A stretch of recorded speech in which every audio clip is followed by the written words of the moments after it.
You know, 2 days ago I reported this one, that it was in pure moss, in a mix of sphagnum moss and bark.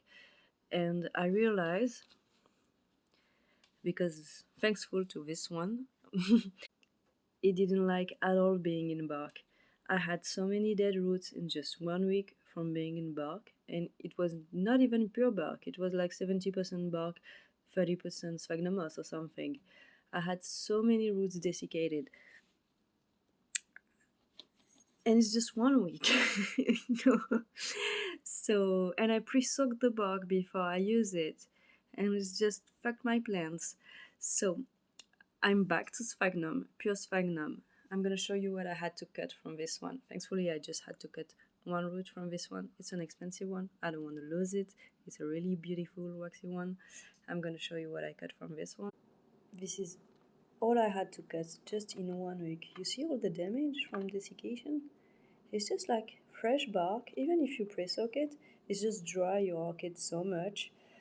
And a nursery told me like a few months ago, because I struggled with the Gastroscilus, and she told me, okay, what have you done? I say, okay, I removed the moss, I put it in bark. She told me, you know, bark is tricky, because at the beginning, when it's fresh, even if you pre-soak it, it's gonna take like few months before it's really able to really absorb the water properly and keep the water and retain the water properly. Say, just use moss. And I didn't have moss, and I didn't want to use moss because I thought moss were killing the orchid, like overwatering and rotting it, so I was scared of moss.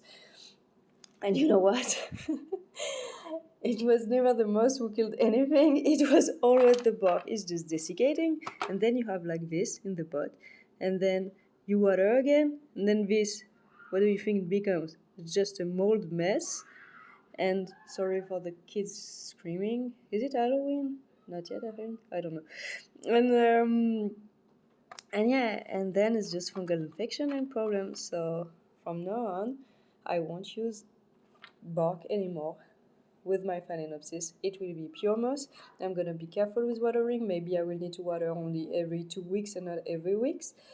But I'm gonna keep the mixed bark and sphagnum for my Cattleyas, and with the small bark and sphagnum still works for my Oncidium, but for my Phalaenopsis, for all the orchids who don't have any storage organ, any pseudobulbs, I will use just pure moss, because bark is fucking my orchids. And I know it works well for some people, but for me with phals, it doesn't work. It just doesn't work. Even if I